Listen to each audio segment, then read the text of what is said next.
This probably comes as no surprise. Houston leads the nation in the number of road rage incidents and shootings. That's according to a report by The Trace, a newsroom that investigates U.S. gun violence. Check these numbers out. It found 215 incidents between 2014 and 2023, twice as many as the next city on the list. And to compound matters, so many of these road rage cases remain unsolved, and more needs to be done. That's according to one Texas father. He talked to Katira Winfrey about the need to curb Texas road rage problems. Katira.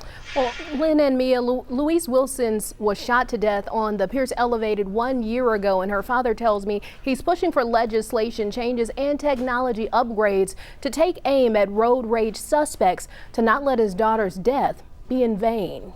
This Galveston sunrise is one Louise Wilson's family had to see for her. 1 year ago, while making the trip from her home near Waco, tragedy struck on Houston's Pierce Elevated. It's just been really kind of a blur. Police say while making the early morning drive to watch the sunrise, the 17-year-old girl accidentally swerved in front of another car to avoid getting into an accident. And that's when police say someone opened fire on her car. I think that's what she would have wanted us to do, to all be there together. But the work is not finished. During the investigation, her father, Daniel Wilson, says he started doing research on Houston highway camera systems and found some gaps. Something has to happen here.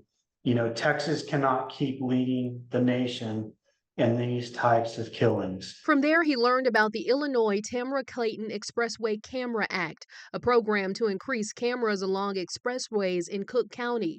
He's now taking steps to get similar automated license plate recognition readers like it around Texas, hoping grant funding gets it done. So it's just trying to bring some kind of a meaning to what had happened. Similar technology exists, he said, but it's constantly improving, and says with Texas leading the nation in road rage incidents, it's prime ground to pilot it. While now it's simply a holiday wish to consider, he urges drivers to just be considerate. Take a breath and realize the person in that car has a mother, has a father, has a brother or a sister, and that there's a real person in there. And Mr. Wilson says he's connected with a couple of state legislators, and so far, one, he says, has having their policy review team review his proposal. Now, I have reached out to those lawmakers, and I am waiting to hear back. Back to you. We'll see where it all goes from here. Katira Winfrey this evening. Thank you. As for Louise Wilson's case, right now investigators are still looking for the person who killed her. Back in January, investigators released this sketch of the man believed to be responsible, who appears to be in his 20s with short locks with some blonde. If you recognize this man, you know what to do. Call Crime Stoppers. Back to weather right now.